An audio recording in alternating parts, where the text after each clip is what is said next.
Hey everyone, today we're going to be talking about the elements of literature. Before we begin, a couple of notes for you. This is going to be the first set of notes in a series of notes on the elements of literature. So you can become familiar with this theme as you'll see it again as we talk about all the different types of elements of literature over the next few weeks. So before we begin, I wanted to talk to you a little bit about the formalist lens. Now, when we analyze literature, there are all sorts of different lenses and approaches that we can take to analyze a text. For this class, we're going to be focusing on the formalist approach. So this means that we're going to analyze the text by interpreting key elements of the text. So as you can see from this slide, there are 8 different elements of literature that we're going to be focusing on. We're going to talk about symbolism, conflict, plot, characterization, theme, setting, characters, foreshadowing, irony, and point of view. Now these are a lot of different elements, and so like I said, we're going to take the next few weeks to talk about each one. And so in this set of notes, we're going to be talking about 3. We'll talk about conflict, plot, and characterization this morning. So now first, let's talk about what elements are. So elements are kind of like the puzzle pieces of a story. So each piece is going to impact the text in a different way, which helps to propel or move the story forward. Now, the purpose of looking at each element is that breaking down the story into smaller parts will help us better analyze a story, which ultimately will allow us to get at the author's deeper meaning or the purpose behind the story. So like I said, we're going to be talking about conflict, plot, and characterization today.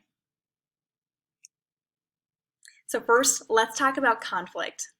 Now, as you can see from this slide, there are 2 defining features that I want to talk to you about in terms of conflict.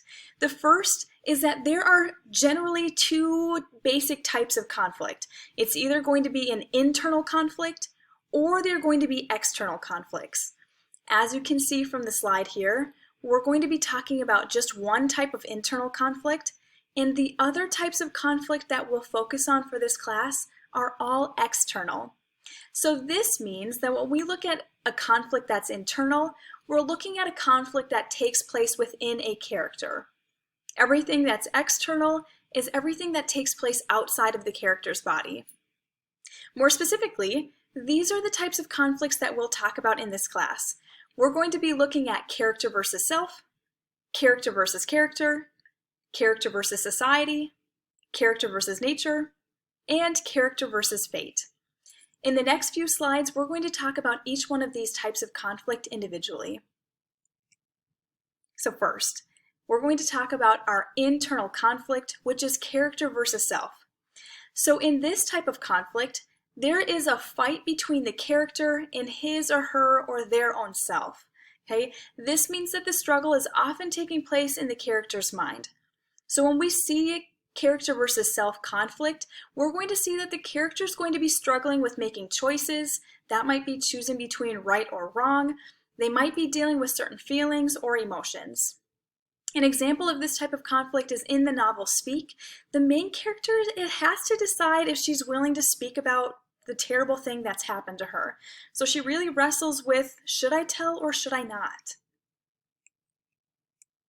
The next type of conflict is character versus character, which is one of our external conflicts.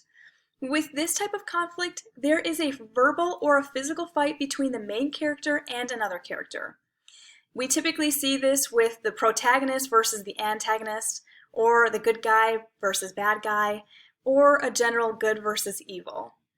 Now, I would say that this type of conflict is probably the easiest one to identify in literature. We know that at any time we have one person fighting another, we have character versus character conflict.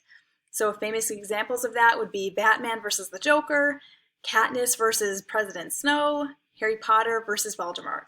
Again, anytime you see one character fighting against another, we have character versus character conflict. The next is character versus society, which again is an external conflict. Now, when we have a character versus society conflict, we're going to have a fight between the main character and society. Again, that fight can be either verbal or physical. Okay? Now, again, this specifically means that the character is going to fight against rules or a tradition that is widely accepted by society. Examples might be a fight for freedom or a fight for rights. Examples would include the novel The Hate You Give. In the novel The Hate You Give, the main character, Star Carter, is trying to fight against police brutality and systematic racism and oppression. Another example would be The Hunger Games, where Katniss Everdeen decides to take on the Capitol and she decides to fight against the Hunger Games. The next external conflict is character versus nature. And this is a fight between the main character and any natural forces. So that would include things like weather, natural disasters, animals, desolation. And typically during this type of conflict, the character is simply struggling to survive. An example of that is in the novel Hatchet, where Brian must survive the wilderness after his plane crashes. And our last type of external conflict is character versus fate. In this type of conflict, there's a fight between the main character and some sort of uncontrollable circumstance in life. So the main character is not able to change their fate, but they can make choices that will help to shape the outcome. And an example of that, in the Broadway play Wicked, Elphaba is destined to become the Wicked Witch of the West. Okay, and she tries to fight that. However, no matter how hard she tries to fight it, we know that by the end of that play, she does become the Wicked Witch of the West. The next element of literature that I'd like to talk to you about is the plot mountain, or plot. Now, as we know, plot is the events in a story. Now, typically, a plot is going to follow this generic pattern. And as you can see, it kind of makes a mountain in terms of its pattern. So, when we look at a story, we're first going to have the exposition. The exposition is just a fancy way of saying the introduction to the story. That's where we're going to meet our main characters, we'll figure out what setting we're in, and we're just going to get the basic background knowledge that we need to understand the layout of the story. Then after our exposition, our author will always give us some sort of narrative hook. The narrative hook is where the author is going to try to grab our attention to make us want to continue reading. So the narrative hook is going to leave us with some sort of question we want answered, or it's going to leave us with some sort of exciting event that we want to keep reading to find out what's going to happen next. Then we move right on into our rising action, and this is where the conflict takes place. This is where characters are making decisions, fighting against battles, and this is where really the main events are taking place. Then we lead into our climax, which is always the most exciting part of our story. It goes next into our falling action, where the author is going to try to wrap up any loose threads. And then lastly, we have our resolution and our conclusion, which is the end of our story. A note for you is some stories will have multiple climaxes. In that case, the diagram would have multiple peaks. So we might have a straight line, rising action, a little bit of falling action, rising action, a little bit of falling action, rising action again. And so you can see multiple little peaks every time something exciting happens. And so just keep in mind that this plot mountain just gives you the general format that a story will follow, but some stories will have multiple exciting moments. And the last element of literature that I want to talk to you about today is characterization. And characterization is simply the way an author reveals the personality of a character.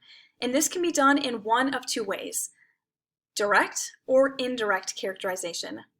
With direct characterization, the author is going to tell us exactly what a character is like, and so we won't have to play any guessing games. The author is just going to tell us exactly what that character is like. With indirect characterization, though, the author instead is going to show us a character, but then they're going to allow us to interpret for ourselves what kind of person that character is.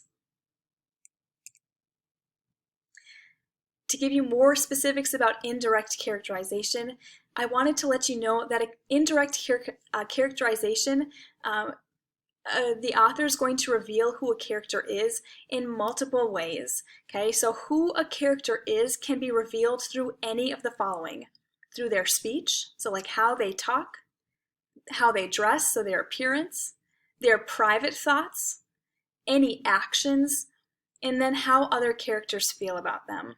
So for instance, let's say that I'm in a story and I'm in the hallway and somebody is running past me in the hallway and they're carrying all of their books, and I stick out my leg and I trip that person. Okay, my actions will reveal to you that I'm probably not a very nice person. Okay, so again, the author is just going to show us what a character is like, and then we have to interpret for ourselves what type of person we're looking at, and that would be indirect characterization. So again, those were the elements of literature that I wanted to talk to you about in today's notes. We'll continue talking more about the elements of literature in other notes to follow. Now, for our next steps, we're going to be reading one of our first short stories. As we read that short story, I'm going to ask you to pay attention to conflict, plot, and characterization in the story.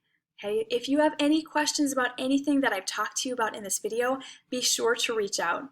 Thanks, everyone.